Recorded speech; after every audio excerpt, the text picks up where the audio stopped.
गांव में रहने वाला एक नौजवान लड़का पुरानी बुरी यादों को ना भूल पाने और एक ही चीज के बारे में बार बार सोचने की आदत से परेशान था। अगर उसे कोई कुछ कह देता या फिर उसके साथ कुछ थोड़ा सा भी गलत हो जाता तो वह उसी एक घटना के बारे में पूरे दिन सोचता रहता। वही बात उसके दिमाग में हर समय घूमती रहती। फिर वो या तो अपने साथ हुई किसी बुरी घटना के लिए अपनी किस्मत और भगवान को कोसता रहता, या फिर अपने मन में उस इंसान से बदला लेने के ख्याल बनाता रहता जिसने उसे कुछ कह दिया था या उसके साथ कुछ गलत किया था। अपने इस ज्यादा सोचने की आदत की वजह से ना तो लोगों के साथ उसके अच्छे रिश्ते थे और ना ही वह किसी काम को अच्छे से कर पाता था। वह हर समय तनाव व मानसिक शांति की स्थिति में रहता। उसकी ऐसी हालत को देखकर उसके एक मित्र ने उसे सलाह दी कि यहां पास के ही एक बौद्ध मठ में एक जैन मास्टर रहते हैं, तुम उनके पास जाओ, वो तुम्हारी इस मानसिक समस्या का कोई ना कोई समाधान अवश्य बता देंगे।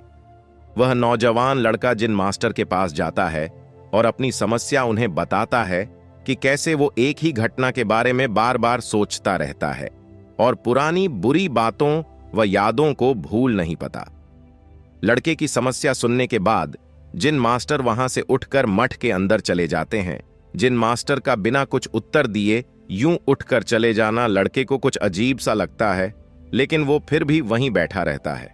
थोड़ी देर बाद वह देखता है कि जिन मास्टर मिट्टी की गिलास में पानी भरकर उसकी तरफ चले जा रहे हैं। जिन मास्टर लड़के के पास आकर खड़े हो जाते हैं तो लड़का भी उनके सामने खड़ा हो जाता है। जिन मास्टर लड़के से पूछते हैं, बताओ इस ग्लास का वजन कितना होगा? लड़के ने कहा, मैं एकदम सटीक तो नहीं बता सकता, लेकिन इस ग्लास का वजन बहुत ही कम है। अब जिन मास्टर ने गंभीर होकर कहा, मेरा प्रश्न यह है कि अगर मैं इस ग्लास को थोड़ी देर तक ऐसे ही पकड़कर खड़ा रहूं तो क्या होगा? लड़के ने कहा, कुछ भी नहीं होगा। जिन मास्टर ने फिर पूछा, अगर मैं इस ग्लास को इसी तरह 1 घंटे तक पकड़कर रखूं तो क्या होगा? आपके हाथ में दर्द होना शुरू हो जाएगा। लड़के से जिन मास्टर ने फिर प्रश्न किया, अगर मैं इस ग्लास को ठीक इसी तरह पूरे दिन पकड़कर रखूं तब क्या होगा? आपके हाथ में बहुत ही भयंकर दर्द होना शुरू हो जाएगा। आपका हाथ सुन्न भी हो सकता है, आपके मांसपेशियों में भारी तनाव आ सकता है और यहां तक कि आपके हाथ को लकवा भी मार सकता है। लड़के ने गंभीर शब्दों में कहा। फिर जीन मास्टर ने कहा, बहुत बढ़िया, लेकिन क्या इस दौरान ग्लास का वजन बदला? लड़के ने कहा, नहीं, वजन तो नहीं बढ़ा, तब भला हाथ में दर्द और मांसपेशियों में तनाव क्यों आया? जिन मास्टर ने पूछा। बहुत समय तक पकड़े रहने के कारण लड़के ने जवाब दिया। जिन मास्टर ने फिर प्रश्न किया, अब इस दर्द से छुटकारा पाने के लिए मैं क्या करूं? ग्लास को नीचे रख दीजिए, लड़के ने कहा। जीन मास्टर ने कहा, बिल्कुल सही, और जीवन की परेशानियां भी कुछ इसी तरह होती हैं। इन्हें कुछ देर तक अपने दिमाग में रखिए और लगेगा कि सब कुछ ठीक है। उनके बारे में ज्यादा देर तक सोचिए और आपको पीड़ा होने लग जाएगी, और इन्हें और भी देर तक अपने दिमाग में रखिए, फिर ये आपको अशांत व पागल करने लग जाएंगी और आप कुछ भी नहीं कर पाएंगे।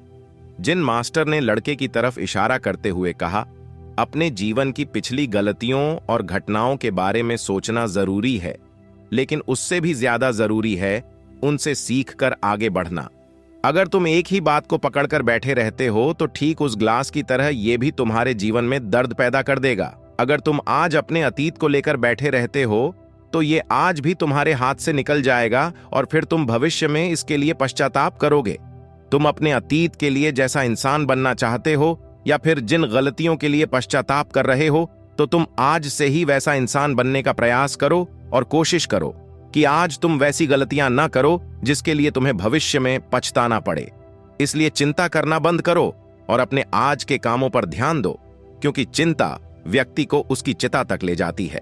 दोस्तों, चिंता करने की आदत को छोड़कर एक खुशहाल जीवन कैसे जिया जाए, इस पर विश्व प्रसिद्ध लेखक डेल कार्नेगी ने एक बहुत ही अच्छी किताब लिखी है, जिसका नाम है how to stop worrying and start living, यानी चिंता छोड़ो, सुख से जियो। अब तक 10 मिलियन से ज्यादा लोग इस किताब को पढ़ चुके हैं, और अगर आपके पास इसे पढ़ने का टाइम नहीं है तो आप हिंदी में इस पूरी किताब को सुन भी सकते हैं कुकू FMENP पर। और ऐसी कहानी सुनने के लिए इंस्पायर्ड मैन यूट्यूब चैनल को लाइक और सब्सक्राइब करें। धन्यवाद।